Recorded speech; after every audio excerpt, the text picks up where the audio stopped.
Back to my YouTube channel chemistry level में आपका बहुत बहुत स्वागत है। तो जो आज हमने जो चैप्टर स्टार्ट करना है वो है मास स्पेक्ट्रोमेट्री। मास स्पेक्ट्रोमेट्री, यहाँ पे मैं नाम यूज कर रही हूँ स्पेक्ट्रोमेट्री, स्पेक्ट्रोस्कोपी यूज नहीं कर रही हूँ। स्पेक्ट्रोमेट्री में क्या होता है, हम कोई भी रेडिएशन यूज नहीं करते हैं। स्पेक्ट्रोस्कोपी में हम क्या करते हैं, कोई रेडिएशन यूज करते हैं, ठीक है। यहाँ पे हम कोई भी रेडिएशन यूज नहीं करते, इसलिए इसका नाम है स्पेक्ट्रोमेट्री, ठीक है। तो हमने एक क्वेश्चन सॉल्व करना है, which of the following will be deflected maximum in mass spectrometry. ये हमें चार ऑप्शन गिवन है, जिसमें से हमें बताना है कि इनमें से डिफ्लेक्शन किसका मैक्सिमम होगा मास स्पेक्ट्रोमेट्री में। तो हमें ये सॉल्व करना है कि किसका मैक्सिमम होने वाला है। ये सॉल्व करने से पहले हमें कुछ एपरेटस के बारे में नॉलेज होनी चाहिए कि क्या कुछ होता है इसमें, ठीक है। तो देखो, सबसे पहले क्या होता है, सैंपल इंजेक्ट किया जाता है। क्या किया जाता है, सैंपल इंजेक्ट करते हैं, फिर उस सैंपल का वेपराइजेशन होता है एंड देन आयनाइजेशन होता है। आयनाइजेशन के बाद सैंपल का फ्रेगमेंटेशन होता है, फिर एक्सेलरेट करता है, फिर डिफ्लेक्ट करता है, उसके बाद मास सेपरेशन होता है and last we can detect, ठीक है। तो ऐसा कुछ होता है। देखो यहाँ पे ये दिखा रखा होगा, ये सैंपल है, ये सैंपल है। यहाँ मैंने हॉट प्लेट पे सैंपल रखा, इंजेक्ट किया, उसके बाद सैंपल का क्या होगा, सैंपल का क्या होगा, वेपराइजेशन। क्या होगा, वेपराइजेशन। वेपराइज होने के बाद ये जो पॉजिटिव पॉजिटिव चार्ज दिख रहा होगा, यहाँ पे क्या हो रहा है, आयनाइज्ड हो रहा है। क्या हो रहा है, आयनाइज्ड हो रहा है। आयनाइजेशन होने के बाद यहाँ पे मैंने लगा रखी है एक एक्सेलरेटिंग पोटेंशियल प्लेट। ये क्या है, पोटेंशियल प्लेट। पोटेंशियल प्लेट का काम क्या है, ये जो हमारे आयनाइज हो गया है जब सैंपल, इसको क्या करेगा, ये फ्रेगमेंटेशन होगी। फ्रेगमेंटेशन के बाद क्या होगा, इसका क्या होगा, एक्सेलरेट करेगा, उसको क्या करेगा, एक्सेलरेट करेगा। एक्सेलरेट करने के बाद यहाँ पे क्या होगा, उसका सेपरेट फ्रेगमेंटेशन। जैसे कि मैं एक एग्जांपल लेती हूँ, उसके बाद आपको अच्छे से समझ आएगा, ठीक है। जैसे कि एक बार मैं एम ले लेती हूँ, मैंने एम लिया, एम के बाद उसका वेपराइजेशन हो रहा है। वेपराइजेशन मतलब इसमें कन्वर्ट हो जाएगा, उसके बाद आयनाइज होगा। आयनाइज मतलब मैंने उसमें से एक इलेक्ट्रॉन निकाल दिया, माइनस इलेक्ट्रॉन, क्या हो जाएगा, M positive, M positive. Fragmentation, fragmentation के लिए एक छोटा सा और एग्जांपल ले लेते हैं, जैसे कि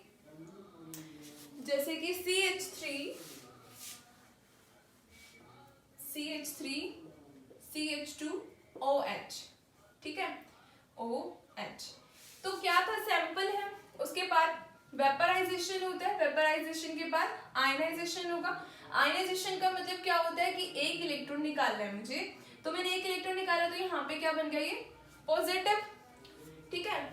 उसके बाद क्या होता है, फ्रेगमेंटेशन। फ्रेगमेंटेशन का मतलब होता है यहाँ या तो यहाँ से ब्रेक होगा, यहाँ से ब्रेक होगा, ठीक है। डिफरेंट, अगर यहाँ से ब्रेक हो रहा है, अगर यहाँ से ब्रेक हो रहा है CH3 CH2 रेडिकल OH, अगर यहाँ से मतलब डिफरेंट रेडिकल्स में होगा, ये क्या होगा, डिफरेंट। तो डिफरेंट रेडिकल्स होंगे तो डिफरेंट क्या होगा, मास होगा, डिफरेंट मासेस में फ्रेगमेंट होगा, डिफरेंट मासेस में फ्रेगमेंटेशन होगा, ठीक है, डिफरेंट मासेस में फ्रेगमेंटेशन होगा। अब जिसका डिफरेंट मासेस में फ्रेगमेंटेशन होगा, कोई हमें यहाँ मिल रहा होगा जिसका मास m1 होगा, कोई हमें यहाँ मिल रहा होगा जिसका मास m2 होगा, ठीक है। तो ऐसा होता है, डिफरेंट फ्रेगमेंटेशन मतलब डिफरेंट मास का हमें मिलता है। अब उसके बाद क्या होता है, उसके बाद ये होता है formula, m/z is directly proportional to r square. क्या होता है, m/z is directly proportional to r square, where r is radius, where r is radius। r क्या होता है, रेडियस होता है। m/z is directly proportional to r का square, ठीक है। एक चीज और है, m/z is directly proportional to r square but inversely proportional to deflection, but inversely proportional to deflection। अब ये डिफ्लेक्शन क्या है, रेडियस क्या है, यहाँ से m1 का रेडियस r1, यहाँ से M2 का रेडियस R2, ठीक है, ये R1 है और दूसरा R2 है। डिफ्लेक्शन, डिफ्लेक्शन का मतलब होता है जैसे कि, ठीक है, ये दो लाइंस है, मैंने यहाँ पे बोल रखी और एक मैंने यहाँ पे बोल रखी, कौन ज्यादा जल्दी से नीचे गिरेगी, कौन फास्टली नीचे गिरेगी, कौन सी वैली ज्यादा जल्दी से नीचे गिरेगी, तो ऑब्वियसली जितना ज्यादा स्लोपी होगा उतनी ज्यादा फास्टली बॉल नीचे गिरेगी। तो मतलब ये वाली बॉल ज्यादा जल्दी आएगी और ये वाली लेट से आएगी, ठीक है। तो जितनी ज्यादा जल्दी, जिसका ज्यादा स्लोप होगा, जिसका ज्यादा स्लोप होगा या फिर जो ज्यादा स्लोपी होगा उसका डिफ्लेक्शन ज्यादा होगा, उसका डिफ्लेक्शन ज्यादा होगा। सेम मैंने यहाँ पे भी एक रख ली बॉल, तो जिसमें ज्यादा डिफ्लेक्शन हो, जो जितने ज्यादा स्लोपी होगा उसका डिफ्लेक्शन उतना ही ज्यादा होगा। इन केस ये भी आप याद कर सकते हो, नहीं तो m/z is directly proportional to r² but inversely proportional to deflection, ठीक है। तो ये तो आपको लर्न करना है, m/z directly proportional to r² but inversely proportional to deflection. अब हम ये क्वेश्चन देखते हैं कैसे होगा, ये क्वेश्चन कैसे होगा। ये होगी एपरेटस की बात, सैंपल इंजेक्ट करना, उसके बाद वेपराइजेशन, उसके बाद आयनाइजेशन, फ्रेगमेंटेशन, एक्सेलरेशन, मास सेपरेशन, ठीक है। अब जैसे अब हमें चार जो दे रखे हैं, हम सभी का क्या निकालेंगे, m/z निकालेंगे, ठीक है। m/z निकालेंगे, जैसे मैं इसका निकालती हूँ सबसे पहले a का, m/z mass by charge, mass by charge ratio, m/z is what, mass by charge ratio. तो दो ऑक्सीजन के मॉलिक्यूल है, तो एक पे 16 तो दो पे 32 हो जाएगा, 16 + 16 डिवाइडेड बाय चार्ज कितना है, 1 है, तो मेरे पास आ गया इसका 32। सेम इसके केस में हम निकालें तो एक पे चार्ज मास 16, दूसरे पे 18, m/z निकाल रहे हैं ना, 16/18, चार्ज कितना है, यूनिट चार्ज, इस केस में 16 + 16 डिवाइडेड बाय z, चार्ज कितना है, 2 पॉजिटिव चार्ज है। इसके केस में 18 + 18 डिवाइडेड बाय चार्ज कितना है, 2, ठीक है। इसका 32, 16 + 18 is 34, 16 + 16 32, 32 divided by 2 is what, 16, 18 + 18 is 36 divided by 2 is 18, 18 36 बटे 2 18, ठीक है, क्या आ गया 18, ठीक है।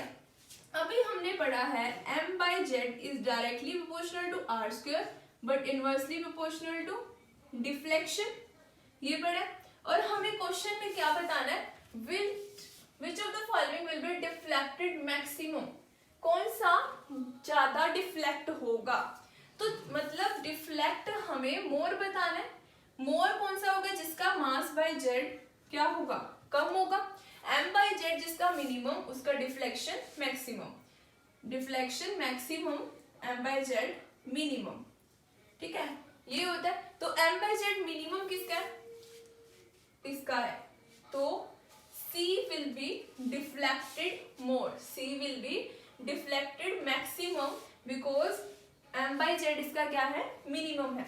अगर क्वेश्चन आ जाता है डिफ्लेक्टेड मिनिमम, डिफ्लेक्टेड मिनिमम, तो मतलब मिनिमम कब होगा, जब ये क्या होगा, मैक्सिमम होगा, और मैक्सिमम कौन सा है, ये है। तो इसका आंसर ये होगा, किसके केस में, मिनिमम के केस में, डिफ्लेक्टेड मिनिमम, तो ये होगा, ठीक है। अगली क्लास में हम इसका एक क्वेश्चन आता ही है, ठीक है, वो पढ़ेंगे, जैसे कि स्पेक्ट्रा, मास स्पेक्ट्रोमेट्री का स्पेक्ट्रा जो होता है इंटेंसिटी रेशियो के साथ कैसा होता है m/z का, ठीक है, ये पढ़ेंगे। उसमें से क्वेश्चन डेफिनेटली आता है गेट और CSIR नेट में, CSIR नेट और गेट में उसका क्वेश्चन डेफिनेटली आता है। आई थिंक आपको ये क्वेश्चन तो क्लियर हो गया होगा, इसके जैसे क्वेश्चन आप 1000 कर सकते हो, है ना, ठीक है। Thank you so much for watching, thank you.